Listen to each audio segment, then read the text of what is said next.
할렐루야. 예수 그리스도 이름으로 하나님 말씀 증거하겠습니다. 우리 다 같이 하나님 말씀 디모데전서 3장 14절에서 16절까지 말씀을 다 같이 찾겠습니다.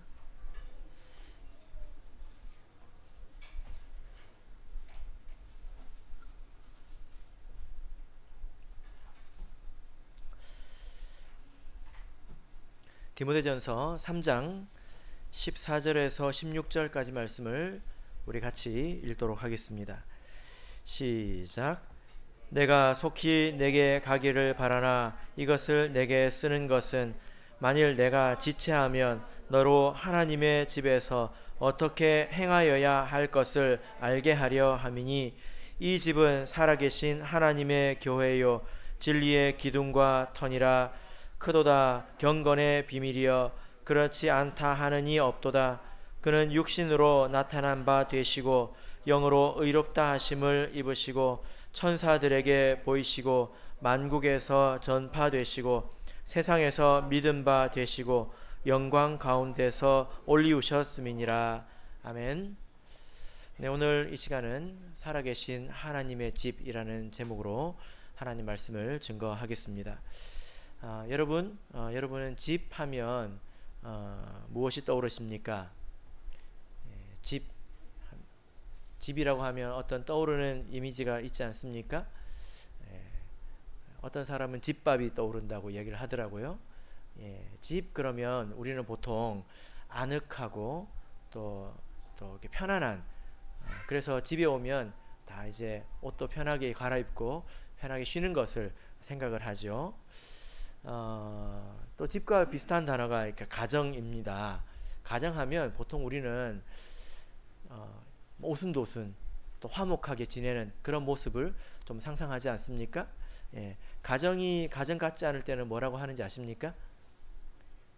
집구석이라고 합니다. 집구석. 여러분은 집구석에 사십니까? 가정에 사십니까? 여러분의 가정은 다 평안하시기를 바랍니다. 또 그러신 줄로 믿습니다. 우리가 집, 가정 이러면 이런 이미지를 가지고 있습니다. 그런데 성경을 보면 우리 교회를 일컬어서 하나님의 집이다 이렇게 말씀을 하고 있는데요. 오늘 말씀에도 있지 않습니까? 그럼 이 하나님의 집이다 라고 할 때는 이게 어떤 의미로 지금 하시는 말씀일까요? 가끔 그 이방인들이, 구도자들이 교회에 와서 교회를 칭찬할 때 이런 말을 합니다. 교회가 참 가정적이네요. 이 말의 뜻을 아십니까? 교회가 작다는 뜻입니다. 교회가 참 작다, 아담하다, 그런데 화목해 보인다, 뭐 이런 뜻 아니겠습니까? 그래서 우리가 그 교회는 하나님의 집이다 할 때 어쩌면 이런 의미로 이해를 할지 모르겠습니다. 교회는 집처럼 아늑하고 또 편안하고 또 화목해야 된다, 이런 의미일지, 이 의미로 우리가 이해할지 모르겠습니다. 많은 성경에서는 그런 의미로 쓰이지 않습니다. 그래서 오늘 말씀을 통해서 또 성경 전반적으로 하나님의 집이라고 하는 것이 어떤 의미를 가지는지 우리 같이 살펴보도록 하겠습니다. 먼저 본문 말씀을 다시 한번 읽어볼까요? 14절 15절 말씀을 다시 읽어보겠습니다. 14절 15절 읽겠습니다. 시작. 내가 속히 내게 가기를 바라나 이것을 내게 쓰는 것은 만일 내가 지체하면 너로 하나님의 집에서 어떻게 행하여야 할 것을 알게 하려 함이니. 됐습니다. 자, 여기 보면 바울 사도가 디모데를 빨리 만나고 싶어 합니다. 그런데 그럴 만한 형편이 못 되니까 이 편지를 쓰는 것이지 않습니까? 근데 이 편지를 쓰는 목적은 하나님의 집에서 어떻게 해야 될 것을 가르쳐 주겠다, 이런 뜻입니다. 그러니까 이 하나님의 집에서는 행동 양식이 좀 달라야 된다는 거예요. 그죠? 예전에 제가 그 목포 교회에 있었을 때 어떤 구도자분이 기억이 나더라고요. 근데 이분은 그 대단한 이제 골초입니다. 그러니까 담배를 굉장히 많이 피시는 분입니다. 그런데 교회 야유회에 따라오셨어요. 근데 그 야유회가 지금 어떤 산인지는 제가 기억이 안 나는데 그 등반 일정이었습니다. 월출산이었나 그랬던 것 같은데요. 영암에 월출산 있지 않습니까? 올라가서 이제 내려오는 일정인데 이게 시간이 제법 걸리잖아요. 그 일정에 같이 가신 겁니다. 그런데 제가 곰곰이 이렇게 지켜보니까 이분이 어, 처음 만나는 순간부터 헤어질 때까지 담배를 안 피시더라고요. 근데 보통 그 담배를 많이 피시는 분들은 한 시간을 못 참습니다. 그래서 그 인도에 오신 분이 왜 그래? 왜 그래? 어쩌려고 그래? 이제 도리어 걱정이 돼서 물어보는데 그분이 뭐라고 그러냐면 어이 목사님 앞에서는 그러면 안 돼. 그러시는 거예요. 누구한테 배우셨는지 모르겠지만 교회에서는 그러면 안 돼. 예, 그분이 교회 다니는 분이 아닌데 그런 이미지를 가지고 계시더라는 것입니다. 그래서 우리가 이 하나님의 집 또 하나님의 교회 이곳이 어떤 곳인지 특별히 이 교회를 하나님의 집이라고 할 때는 이게 도대체 어떤 의미로 한 것인지를 우리가 알 때에 또 그에 합당한 행동 양식이 나오지 않겠습니까? 자, 먼저 이 하나님의 집이라는 그 단어 자체의 의미는 하나님께 속한 집이다 라는 뜻입니다. 하나님께 속한 집. 그러니까 하나님께서 계시고 또 하나님께서 주인이 되신다. 이것은 너무 여러분들에게 상식적이지 않습니까? 그런데 이것이 세상적으로 보자면 굉장히 이해하기가 힘든 그런 말입니다. 세상에 많은 단체가 있습니다. 나라도 있고 국가, 회사, 또 여러 동호회, 향후회 이런저런 조직들이 있잖아요. 그런데 누가 그 모임의 단체의 주인인가? 이것을 한번 생각해 보세요. 그 공통점이 있습니다. 여러분 대한민국은 누구의 것입니까? 대한민국 헌법 1조 1항, 2항 이걸 보면 대한민국은 뭐죠? 민주주의 공화국이다. 그리고 모든 주권은 국민에게서 나온다. 그래서 주권은 주인의 권리를 말하는 것인데 대한민국은 백성의 것입니다. 이렇게 우리나라는 정의하고 있습니다. 회사의 주주는 누구이죠? 사장님 그러면 안 돼요. 회사의 주인은 주주이죠. 주식을 산 사람들이 그만큼 권리를 가지고 있습니다. 그럼 동호회의 주인은 누구일까요? 회비 낸 사람들. 그죠? 회비 낸 사람들이 주인이지 않습니까? 그러니까 이 모든 그 단체의 공통점은 아래에서 위로 올라간다는 거예요. 아래에서 위로. 근데 교회는 다릅니다. 이런 공식에 굉장히 익숙해지다 보니까 잘 배우지 못하면 어떤 생각을 하게 되냐면 교회는 누구의 것이냐? 11조 낸 사람의 것이다. 이렇게 생각할 수 있어요. 그러니까 내가 11조 냈으니까 교회에서 그만큼 발언권이 있어야 되고 의사결정권이 있어야 되는 것 아니냐? 이렇게 생각하는 사람들이 있을 수 있습니다. 그런데 그렇지 않지요. 교회는 누구의 것입니까? 하나님의 것이죠. 우리 사도행전 20장 28절을 보겠습니다. 우리가 잘 아는 구절이지만 같이 보겠습니다. 사도행전 20장 28절.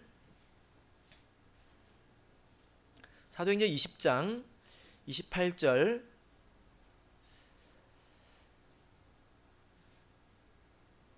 자, 우리 같이 읽겠습니다. 시작. 너희는 자기를 위하여 또는 온 양떼를 위하여 삼가라. 성령이 저들 가운데 너희로 감독자를 삼고 하나님이 자기 피로 사신 교회를 치게 하셨느니라. 자, 여기 보면 하나님이 자기 피로 사신 교회라고 말하고 있습니다. 그래서 이 교회는 하나님께서 예수님의 피로 이 교회를 사셨고 그리고 그 안에 하나님께서 일꾼을 세우셨다. 그런 뜻이죠. 그래서 이 교회는 하나님의 것이기 때문에 이 교회 안에서 섬기는 사람들은 자기의 뜻대로 이 교회를 이끌어서는 안 됩니다. 자기의 마음대로 자기의 뜻대로 혹은 자기가 가지고 있는 상식대로 교회를 이끌면 반드시 벌을 받습니다. 왜냐하면 이 교회는 하나님이 피로 사셨거든요. 돈으로 사신 게 아니에요. 굉장히 귀중한 예수님이 피로 사셨기 때문에 함부로 하도록 절대로 내버려 두시지 않습니다. 그래서 하나님의 일꾼들은 비록 부족할 수 있지만 자기 양심으로는 거리낌이 없이 하나님의 뜻을 따라야 합니다. 그리고 하나님의 뜻을 아주 잘 살펴야 합니다. 성경 말씀에 익숙해야 되겠죠. 이것이 하나님의 뜻인지 저것이 하나님의 뜻인지 이걸 잘 살펴야 합니다. 여기서 많이 실패를 하지요. 인간적으로 보자면 여러분 이 정도 인원이 되는 단체는 세상에 널리지 않았습니까? 그래서 굉장히 가볍게 생각할 수 있습니다. 그런데 그렇지 않아요. 많은 사람들이 실패합니다. 왜 실패합니까? 세속적으로 보자면 이곳은 작은 모임이지만 그러나 굉장히 무거운 모임이에요. 예수님께서 자기 피로 사셨기 때문에. 그래서 어떤 일이 많이 있을 수 있냐면 일은 일대로 하고 벌은 벌대로 받는 일이 있을 수 있습니다. 구체적으로 이렇게 성경에서 예를 들어 보자면 사울 왕을 생각해 볼 수 있는데 여러분 사울 왕 그러면 일단 나쁜 놈 이렇게 생각을 하시지 않습니까? 예, 아닙니까? 예. 뭐 불순종해 가지고 벌을 받았다. 그래서 나중에 이제 전쟁에서 스스로 죽었다. 저주받은 사람으로 생각하잖아요. 그런데 여러분 성경을 다시 펴가지고 사울이 어떻게 살았는지 한번 보세요. 그는 왕이 되고 싶어서 왕이 되지 않았습니다. 그죠? 왕이 되었는데요. 그런 하나님의 일을 맡았는데 그때부터 그 사람은 죽을 때까지 전쟁만 했어요. 자기를 위해서 산 게 아니에요. 계속 나라에서 전쟁만 했습니다. 그리고 전쟁에서 죽었어요. 그러니까 인간적으로 보자면 백성들이 볼 때 그는 불쌍한 사람입니다. 계속 전쟁만 하다가 힘든 일만 하다가 죽었다는 거예요. 그렇게 보는 관점이 있고 우리가 신앙적으로 보자면 그는 불순종한 사람이라는 것입니다. 그죠? 그래서 일은 일대로 하고 벌은 벌대로 받을 수 있다. 이것을 우리가 염두에 두어야 합니다. 그래서 우리가 항상 두렵고 떨리는 마음으로 무엇이 하나님의 뜻인지를 잘 살펴서 이 하나님의 집, 하나님의 속한 이 교회를 섬겨야 된다라는 것입니다. 자, 두 번째로 이 집에 대해서 좀 생각해 볼 문제는 여러분 이 집은 무엇으로 이루어졌을까요? 이 집은 무엇으로 이루어졌을까요? 여러분에게는 집이 몇 채가 있습니까? 어떤 분들은 집이 여기도 있고 저기도 있더라고요. 하나님에게는 집이 몇 개가 있을까요? 하나가 있죠. 그죠? 그래서 하나님의 집, 이 단어도 단수로 되어 있습니다. 그런데 집이 무엇으로 이루어져 있을까요? 예수님의 그 비유 가운데 탕자의 비유를 보면 누가 나옵니까? 아버지하고 아들이 나오죠. 어머니가 안 나옵니다. 어머니들께는 좀 죄송하지만 이것은 집이 아버지와 아들로 이루어져 있다는 것을 가르쳐 주는 말씀입니다. 하나님의 집이라고 할 때 이 집은 눈에 보이는 그런 어떤 건물을 말하는 게 아니라 이것은 혈통을 말하는 것입니다. 가문을 말하는 거예요. 그래서 이 집은 아버지와 아들로 이루어져 있습니다. 어머니가 중요하지 않다, 딸이 중요하지 않다 그런 것이 아니라 낳고 태어나는 그런 관계로 이루어져 있다는 거예요. 이해가 되십니까? 그래서 우리 자매님들도 아들이죠. 하나님 보시기에. 그죠? 그런 관점에서 보자면. 그래서 창세기를 보면 창세기 5장을 보겠습니다. 창세기 5장을 보시면 여기에 아담의 족보가 있습니다. 그래서 창세기를 우리가 그 성경을 읽을 때 보면 왜 이렇게 족보가 나오지? 이렇게 생각해 보실 수가 있는데요. 이것은 하나님의 집을 말합니다. 하나님의 집. 그래서 하나님의 이 집이라고 하는 것은 우리가 성경을 통해서 보자면 아담으로부터 시작해서 시작된 혈통을 물려받은 자들, 이것이 계시록까지 이어지는데요. 거기에는 마지막에 세례를 받은 그 성도까지 이렇게 포함이 됩니다. 그러니까 이 집은 굉장히 큰 것이죠. 아주 그 뼈대 있는 그런 집안이지 않습니까? 아담부터 시작해가지고 끝까지 이렇게 이어진다는 거예요. 자, 그래서 창세기 5장을 보면 아담의 계보가 나오는데 이 아담은 하나님의 형상대로 지음을 받았기 때문에 아담은 누구를 보고 아버지라고 불러야 될까요? 네? 하나님 보고 아버지라고 불러야 되겠죠. 그죠? 예. 제가 말씀드렸잖아요. 저희 가족은 가족관계 증명서가 필요가 없다고. 저의 형상과 모양과 형상을 저희 자녀들이 물려받았기 때문에 그 아이들이 저를 아버지라고 부르지 않습니까? 예. 사실 여러분들도 만만치 않은데요. 아담이 하나님의 모양과 형상으로 지음을 받았기 때문에 아담은 하나님을 아버지라고 부릅니다. 누가복음에 그래서 누가복음에는 족보가 거꾸로 기록이 되어 있어요. 그 아담 위에는 하나님이라고 기록이 되어 있죠. 그죠? 그래서 쭉 이 하나님의 형상이 물려져 내려오는데 이것은 하나님의 집을 지금 말하고 있는 거예요. 반대로 4장 16절을 보면 가인의 집이 나옵니다. 근데 이 가인의 집은 가인은 여호와의 앞을 떠났다 하고 4장 16절에서 기록하고 있지 않습니까? 그러니까 이 집은 하나님을 떠난 자들의 집을 말합니다. 단순히 누가 누구를 낳았고 그 다음 자식의 이름은 뭐고 이게 궁금해서 기록한 것이 아니라 이것은 하나님의 집과 하나님의 집을 떠난 자들의 그 집을 기록해 놓은 것이다 라는 거죠. 그래서 이 계보, 이건 하나님의 집의 계보이고 또 세상의 계보인데요. 이것을 비교해 보면 흥미로운 점이 있죠. 가인의 7대 손을 보면 세상의 1인자들이 있습니다. 야발과 유발과 두발가인 해서 생산과 산업과 또 문화 이런 것들의 그 1인자들이 있죠. 그죠? 아담의 7세 손은 누구일까요?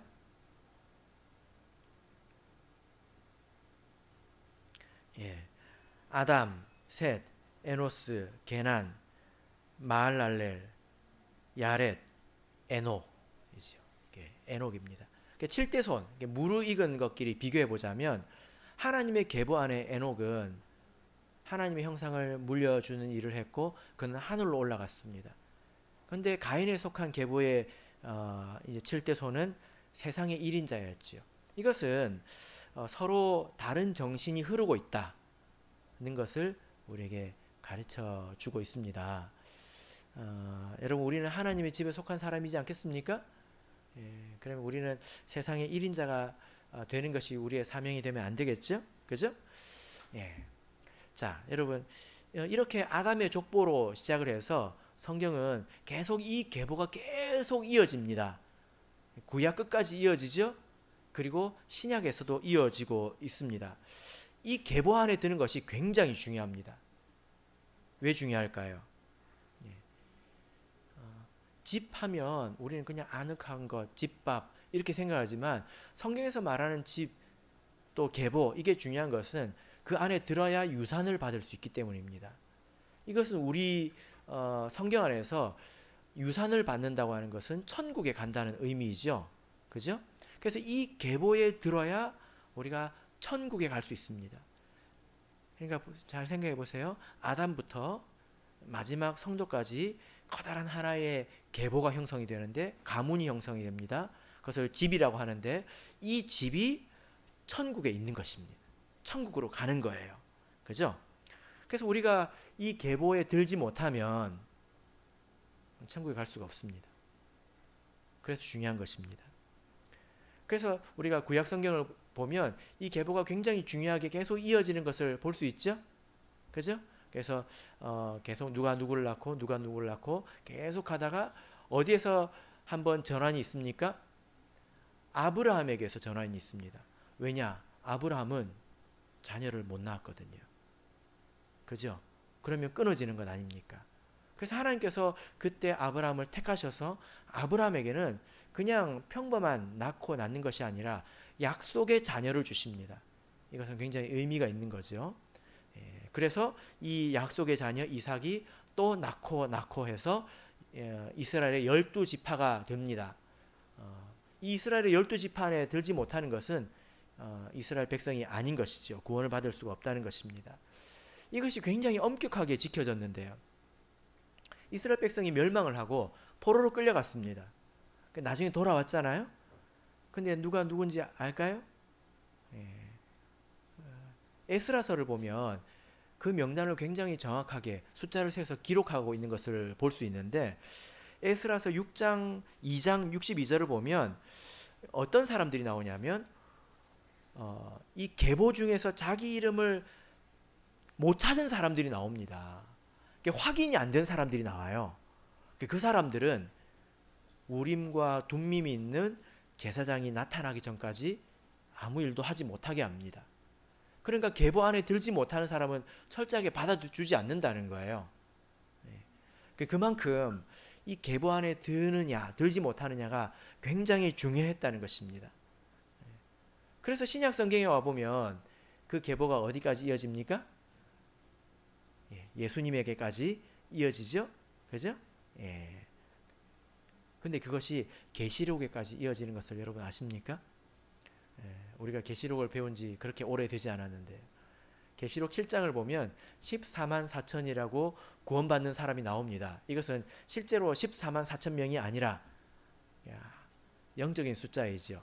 그런데 7장 4절을 보면 내가 입맞은 자의 수를 들으니 이스라엘 자손의 각 지파 중에서 입맞은 자들이 14만 4천이니, 거기서도 이스라엘 지파가 등장하고 있습니다. 여러분은 무슨 지파입니까? 연아 무슨 지파예요? 예. 그러니까 지파는 구약 때까지, 신약은 달라, 이게 아니에요. 이 아담의 계보가 어디까지 이어집니까? 계시록에 구원받는 사람에까지 이어진다는 거예요. 그런데 이제 이 지파에 들어가는 것, 이 계보에 들어가는 것이 좀 달라졌죠. 여러분은 누구의 후손입니까? 가끔 우리나라 사람들은 무슨 김씨다, 무슨 이씨다 이런 거 말하는 거 좋아하잖아요. 그죠? 어떤 사람은 자기가 왕족이라고 얘기합니다.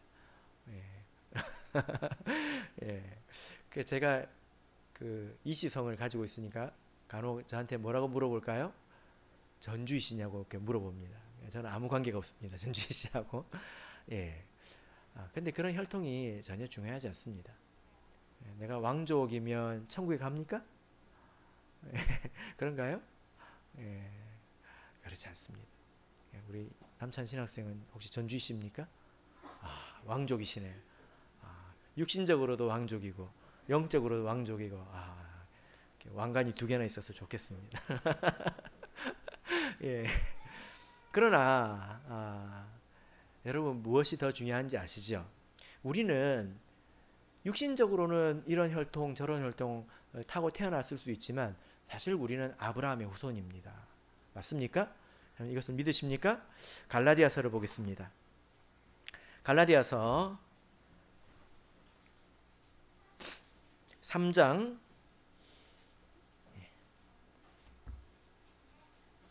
29절을 보겠습니다. 갈라디아서 3장 29절, 갈라디아서 3장 29절, 자, 읽겠습니다. 시작. 너희가 그리스도께 속한 자면 곧 아브라함의 자손이요 약속대로 유업을 이을 자니라. 자, 여기 보니까 너희가 만약 그리스도께 속했다면 우리가 어떻게 그리스도께 속할 수 있습니까? 27절 읽어보세요. 누구든지 그리스도와 합하여 세례를 받은 자는 그리스도로 옷 입었느니라. 우리가 옷을 입는 것은 이 옷 안으로 들어가는 거잖아요. 그죠?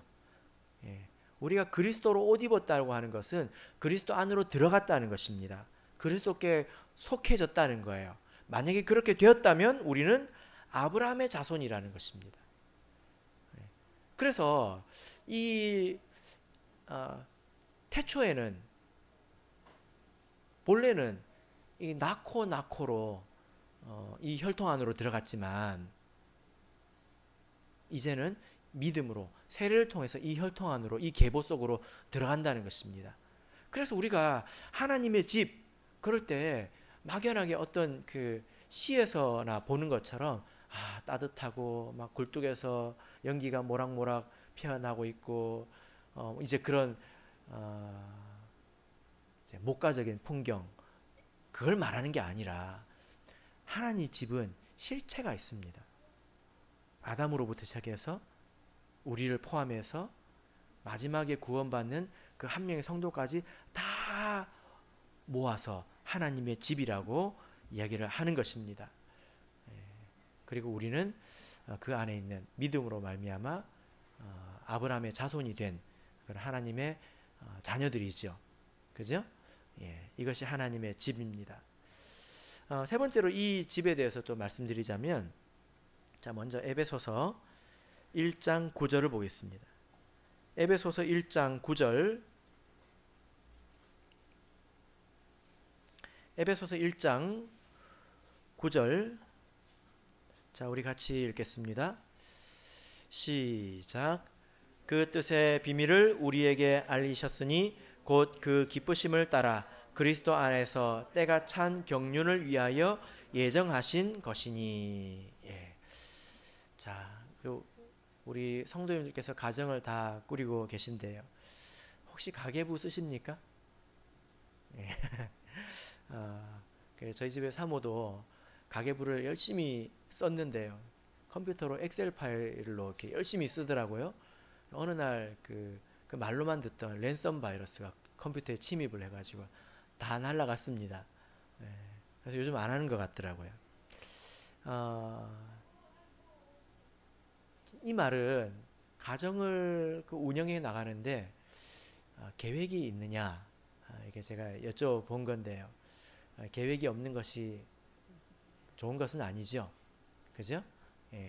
보통 사람들이 가정을 꾸리면 내가 언제 어떻게 하고 자녀들은 어떻게 하고 이런 대략의 계획이 있습니다. 그렇잖아요?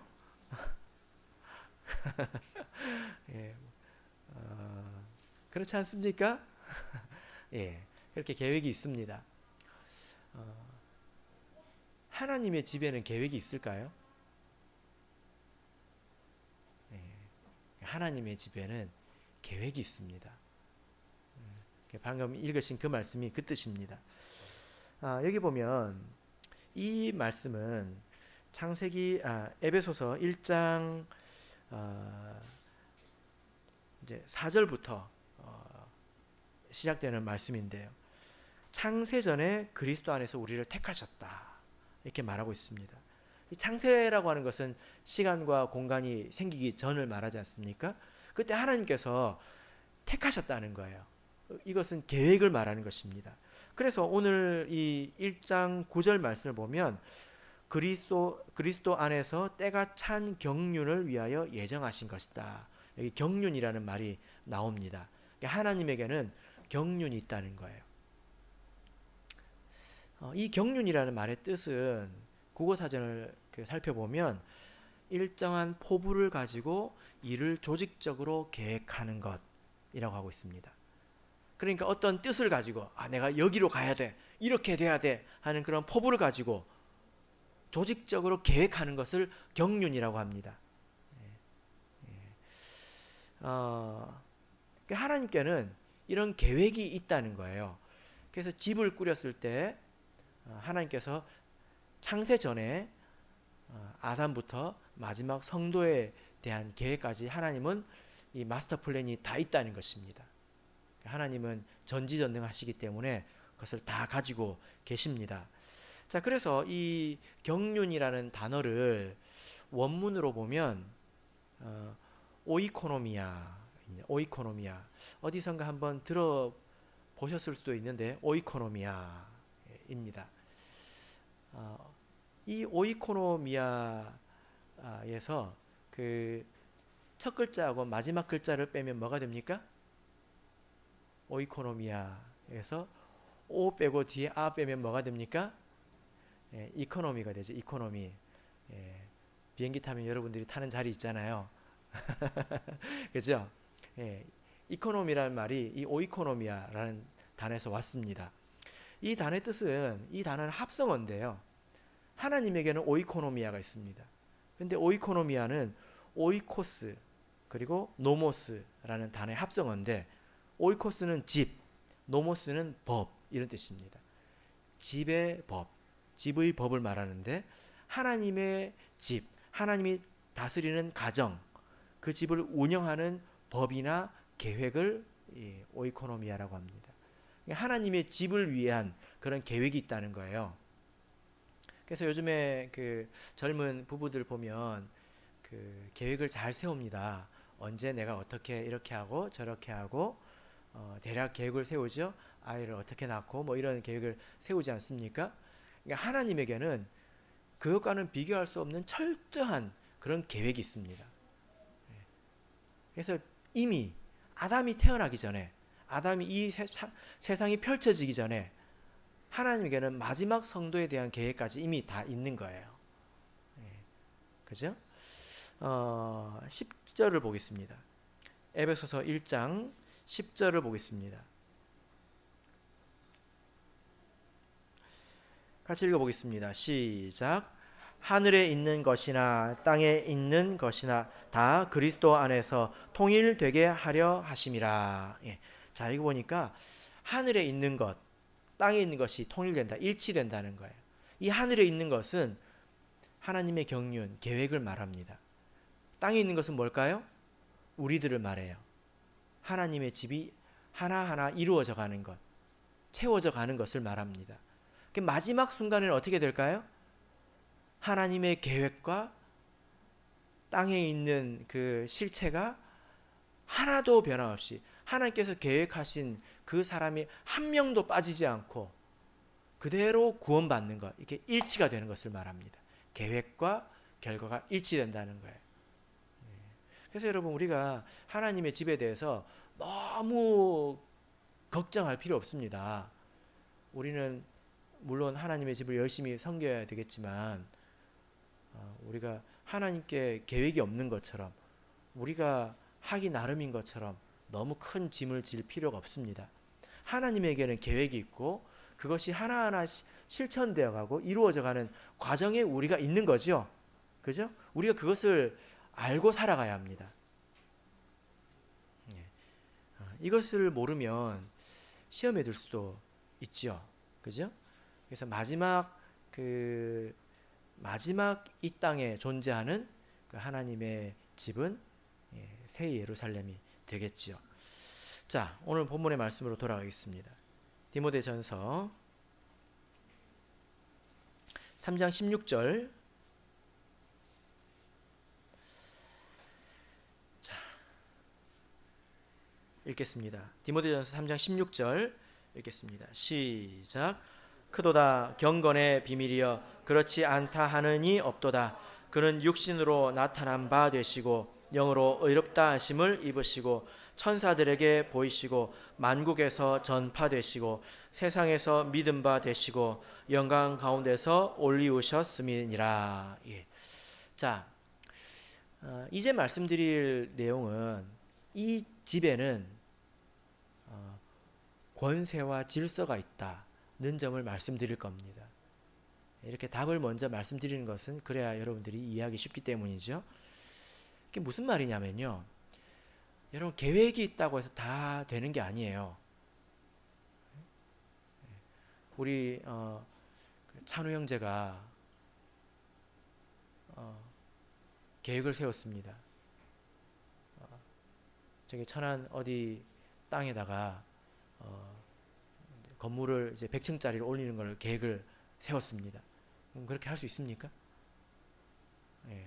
그래서 이제 지으려고 하면 왜 남의 땅에 건물을 지으려고 하냐, 그러지 않겠습니까? 그죠? 예. 계획이 있다고 다 되는 게 아니에요. 자, 생각해 보세요. 아담이 죄를 지었습니다. 이 세상에 죄가 들어와서 이 세상이 죄로 물들었습니다. 그래서 사단의 공중의 권세 잡은 자, 사단의 손아귀에 들어갔습니다. 거기에 하나님의 집을 지으려면 왜 남의 땅에 집을 짓냐 하지 않겠습니까? 그죠? 예. 그게 그렇게 되지 않습니다. 그래서 예수님께서 이 일을 행하신 것이죠.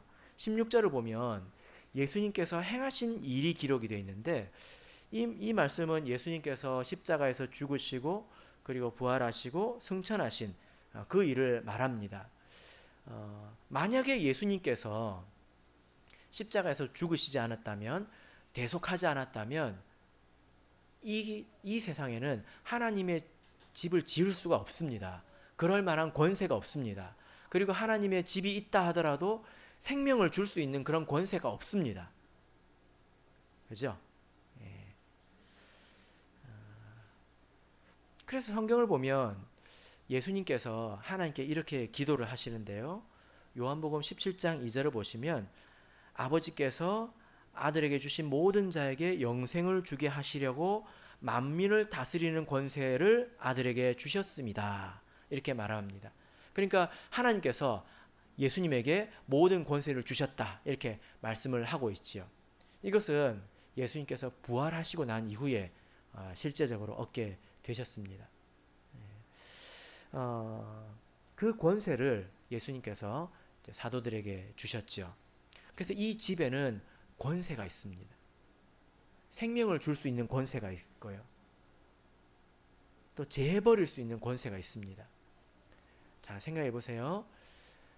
하나님의 계획이 있습니다. 그래서 한 사람 한 사람 구원을 얻어 나가야 되지 않겠습니까? 예, 그런 일을 하기 위해서는 힘이 필요하다는 거예요. 예, 그런 힘을 예수님께서 얻으셨고 그 얻은 힘을 제자들에게 주신 것입니다. 자, 그래서 예수님께서 제자들에게 명령을 하셨죠. 예, 너희들은 가서 제자 삼으라. 예, 그리고 뭐라고 하셨습니까? 아버지와 아들과 성령의 이름으로 세례를 주라. 이것은 명령이지만 잘 생각해 보세요. 권세를 준 거예요. 어마어마한 권세를 준 것입니다. 세례를 주라 했는데 권세를 안 주셨다고 상상할 수 있습니까? 세례를 주라 했는데 죄가 안 씻어져요. 이것은 공갈이죠, 공갈. 아무것도 아닙니다.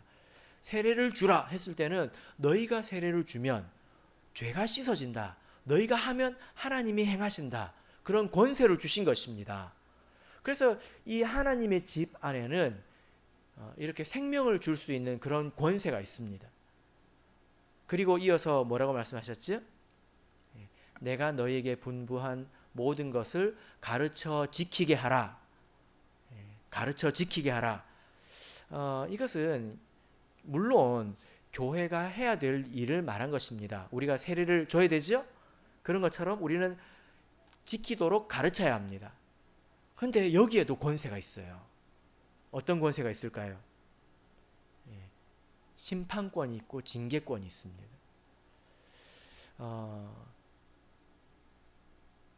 징계할 수 없으면 교회를 가르쳐 지키게 할 수 없습니다. 우리가 고린도전서를 통해서 이렇게 배우지만 누룩이 있으면 어떻게 됩니까? 다 병들게 되죠. 결국에는 전부 다 병들게 되지 않습니까? 그래서 교회는 어떤 권세가 있습니까? 누룩을 제해버릴 수 있는 권세가 있어요. 들어오게도 하지만 나가게도 할 수 있다는 거예요. 들어오게 하는 권세는 있는데 나가게 하는 권세가 없으면 어떻게 됩니까? 아니 내가 하나님을 믿는데 네가 뭔데 나보고 나가라 마라 하냐? 내가 하나님 믿는데 너희가 무슨 상관이냐? 그럴 수 있지 않겠습니까? 그리고 남아서 계속 누룩 노릇을 하면 어떻게 될까요? 안타까운 사실이 있는데 좋은 것을 배우는 데는 오래 걸리는데 안 좋은 것을 배우는 데는 별로 오래 걸리지 않습니다. 그죠? 그래서 누룩이 옆에 있으면 굉장히 영향을 빨리 받습니다. 그래서 교회는 가르쳐 지키게 하기 위해서 이런 권세가 있다는 거예요. 이 권세가 누구에게 있습니까? 그래서 예수님께서 이 교회 안에 그런 일을 행하는 직분을 주셔서 그 일을 행하게 하셨다는 거예요. 그 일과 권세는 일치하는 것입니다. 그래서 사도행전을 보면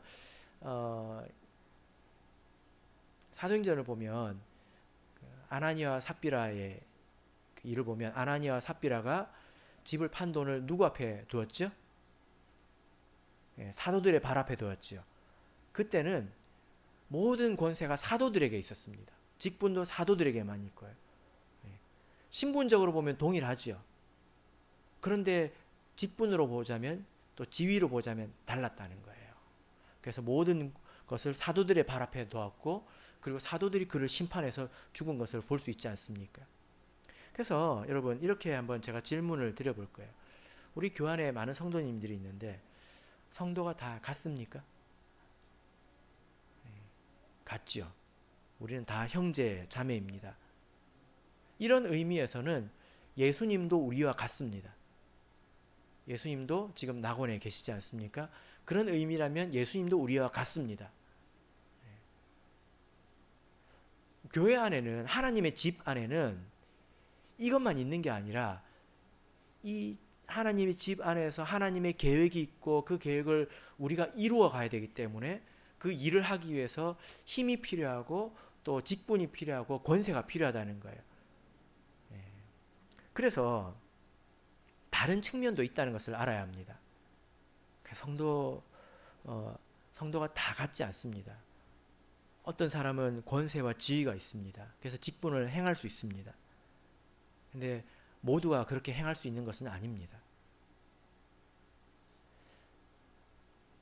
어떤 점에서 같은지, 어떤 점에서 다른지 이것을 우리가 아는 것이 중요합니다. 세상에 이제 많은 교단들이 있잖아요.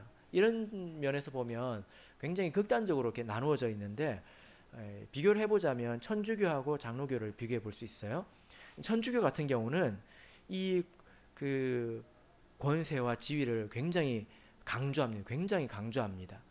그래서 거기는 사제, 신부님들이 절대적인 그런 권세를 가지고 있습니다. 성직자들이, 그죠? 그래서 거기는 그런 사제가 아니면 회개기도도 못 합니다. 제가 최근에 이제 천주교 신자하고 이렇게 대화를 나눠봤는데요. 나눠보니까 한숨 푹 쉬면서 우리는 1년에 한 번씩 고해성사 해야 된다고 얘기를 하더라고요. 고해성사가 뭔지 아시죠? 압니까? 연아? 고해성사가 뭐냐면 그동안 지었던 잘못들을 다 그대로 이야기해야 돼요. 우리는 하나님께 이야기하잖아요. 목자한테 와서 이야기 안 하고 하나님께 바로 이야기해도 되잖아요. 근데 천주교는 신부님한테 이야기해야 돼요. 신부님이 하나님한테 기도해 줘야 돼요. 큰일 났죠. 예. 그런데 반대로 이 개신교, 장로교를 중심으로 한 개신교는 좀 그렇지 않아요. 예. 거기는 성직자와 평신도의 차이가 거의 없습니다. 따지고 보면 거의 없고요. 그냥 하나님을 더 많이 섬긴다. 그런 명예 정도. 특별한 그런 권세가 없습니다. 그래서 여러분들께서 이런 면에서 생각을 해보셨는지 모르겠습니다. 우리가 다 같이 형제 자매지 않습니까? 그죠? 다 같지는 않아요. 이런 말을 이해해야 된다는 것입니다. 히브리서 7장 7절을 보겠습니다.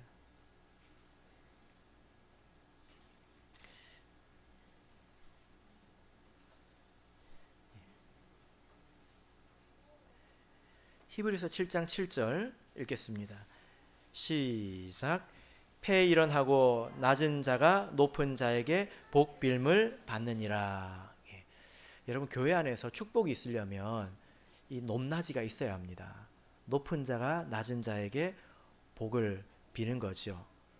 교회 안에서 징계가 있으려면 높낮이가 있어야 됩니다. 같은데 어떻게 징계를 합니까? 그죠? 예. 그래서 여러분 이 말을 오해하지 말으셔야 되는데 교회 안에서 어떤 계급이 있다는 게 아닙니다. 그래서 누구는 상석에서 밥 먹고 누구는 말석에서 밥을 먹고 그런 말을 하는 게 아니라 하나님의 일을 이루기 위해서 때로는 축복이 필요합니다. 예. 결혼에도 축복이 필요하죠. 그죠? 예. 그리고 예수님께서 집에 가거든 평안을 빌라. 그리고 네가 평안을 빌면 그 평안이 그 집에 임할 것이다. 그런데 합당치 않으면 너에게로 돌아갈 것이다. 이렇게 말하고 있지 않습니까? 그 권세를 그 보내신 제자에게 주신 것입니다. 그러니까 어떻게 해야 축복이 발생합니까? 어떻게 해야 징계가 발생합니까? 높낮이가 있어야 된다는 거예요. 이것은 누가 누구보다 우월하다, 누가 누구보다 못하다 그런 말이 아니라 일을 위해서 존재한다는 것입니다. 고린도후서 10장 8절을 보겠습니다. 고린도후서 10장 8절.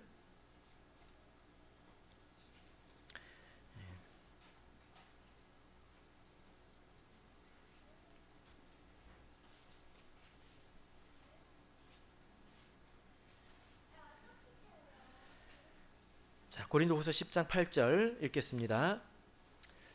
시작. 주께서 주신 권세는 너희를 파하려고 하신 것이 아니요 세우려고 하신 것이니 내가 이에 대하여 지나치게 자랑하여도 부끄럽지 아니하리라. 원래 자기가 지위가 있다 이런 자랑을 하는 것은 좀 세상에서는 부끄러운 일이지 않습니까? 근데 바울 사도는 여기서 반대 이야기를 하고 있는데요. 하나님께서 바울 사도를 높여주셨다는 거예요. 사실은 형제이지만 그런 하나님의 일을 위해서 권세를 주셨다는 것입니다. 지위가 있다는 거예요. 그것은 너희를 파하려고 주신 것이 아니라 너희를 세우라고 하나님께서 주신 것이다.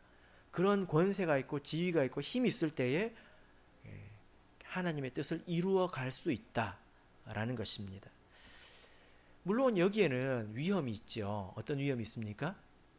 이 권세를 오용할 수 있는 위험이 있겠지요. 그죠? 이것이 참 위험한 것입니다. 세상에는 많은 권세가 있습니다. 교회 안에는 이런 이제 그 권세가 있지만 또 가정에는 하나님께서 남편에게 권세를 주셨죠. 근데 그 남편이 그런 권세를 잘 활용하지 못해서 하나님의 뜻을 이루지 못하면 책망을 받을 것입니다.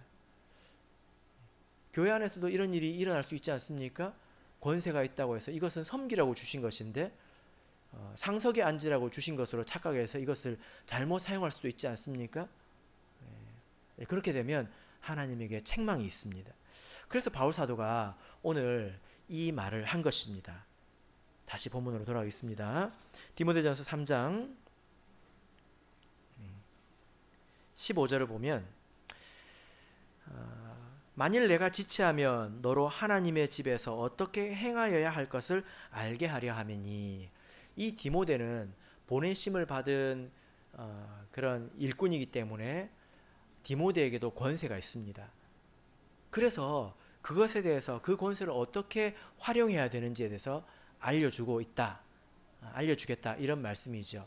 이것을 잘 활용하지 않으면 책망받습니다. 그래서 우리가 디모데전서 앞으로 돌아가서 보시면 인사말이 마치고 기도에 대한 그런 말씀을 마쳤죠. 그리고 나서 남자와 여자의 본분에 대해서 말했습니다. 기억나십니까? 그리고 감독의 자격, 집사의 자격에 대해서 말했죠. 다 보면 권세 있는 자들이에요. 남편, 감독, 집사 다 권세 있는 자들에 대해서 지금 이야기하고 있는 것입니다. 지위가 있는 자들에 대해서 이야기를 하고 있다는 것입니다. 그런 권세를 잘 활용하지 못할까 봐 어떻게 이것을 가지고 하나님의 뜻을 잘 이루어야 될지, 하나님의 집에서 잘 행해야 될지 바울 사도가 이 디모데 전서를 통해서 권면하고 있다는 것입니다. 그래서 우리도 이 하나님의 집에서 지금 지내고 있지 않습니까? 여기서는 우리가 나에게 권세가 있다면 잘 활용해야 합니다. 권세가 있기 때문에 생기는 게 있어요. 순종이 생깁니다. 권세는, 모든 권세는 하나님께로부터 온 것이기 때문에 누구에게 권세가 있다면 다른 사람은 순종해야 합니다. 이것이 우리 모두의 책임이죠. 자, 15절 다시 한번 읽겠습니다. 15절 읽겠습니다. 시작. 만일 내가 지체하면 너로 하나님의 집에서 어떻게 행하여야 할 것을 알게 하려 함이니 이 집은 살아계신 하나님의 교회요 진리의 기둥과 터니라. 자, 이 집은 시적인 표현이 아니라 아주 구체적으로 하나님의 혈통, 하나님의 가문, 이것을 말합니다. 이 집에는 생명이 전승되기 때문에 이 집에는 마땅히 진리가 있어야 합니다. 진리 밖에는 구원이 없죠. 그래서 이 집은 진리의 기둥과 터입니다. 그래서 우리 참예수 교회를 보면요, 여러분, 사람들이 규모를 가지고 생각을 하거든요. 이 참예수 교회만 진리라고 이야기를 하는데 뭐 사람 몇 되지도 않고 똑똑한 사람도 별로 없어 보이는데 저 큰 교회 박사님들도 많고 신학자들도 있고 신학대학교 교수님들도 있는데 어떻게 이 사람들이 지금 집단 망상에 빠져 있는 것 아니냐, 이렇게 생각할 수 있잖아요. 근데 진리라고 하는 것은 그 사람이 깨닫는 게 아니라 하나님이 주시는 겁니다. DNA가 흐르는 것처럼 위에서 흘러내리는 거예요.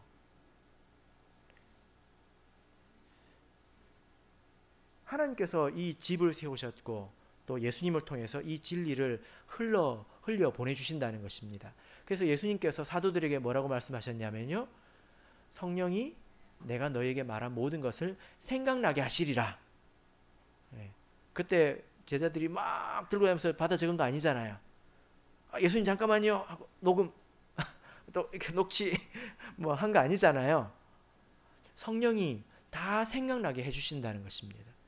그래서 이 사도교회들은 사도교회 성도들은 사도의 가르침을 받고, 그때는 신약 성경이 없었습니다.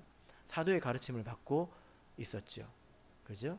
그리고 우리 참예수 교회도 하나님을 통해서 이 진리를 깨닫게 된 것입니다. 계시로도 받게 되고 깨달음을 통해서 우리에게 주신 것입니다. 그래서 이 집에는 진리가 흐르고 또 진리의 성령이 흐릅니다. 약속의 성령이 흐르는 것입니다. 자, 그래서 교회와 진리와 성령은 일치합니다. 교회가 아닌데 진리가 있다거나 교회가 아닌데 성령이 있다거나 성령이 있는데 교회는 아니라거나 그런 일은 절대로 발생하지 않습니다. 아시겠죠? 우리가 이것을 헷갈릴 만한 일들이 갈수록 이제 많이 일어나는데요. 교회 밖에는 진리가 없습니다. 그리고 성령도 없습니다. 그래서 저는 참예수 교회 밖에는 성령이 없다고 저는 믿습니다. 그리고 그것이 사실입니다. 말씀의 결론 맺겠습니다. 여러분 좀 어렵죠? 그런데 하나님의 집이라는 이 단어를 통해서 하나님의 그 구속의 경륜 전체를 생각해 볼 수 있고 그 안에서 어떤 체계로 이것이 이루어지는지 또 그 안에 권세와 질서가 있다는 측면을 우리가 새롭게 좀 생각해 볼 수 있습니다. 바라옵기는 저 여러분이 이 점을 잘 깨달아서 하나님의 집에서 어떻게 행하여야 되는지 갈수록 더 깊이 깨달으시기를 예수 그리스도 이름으로 축복합니다. 우리 다 같이 찬송하겠습니다.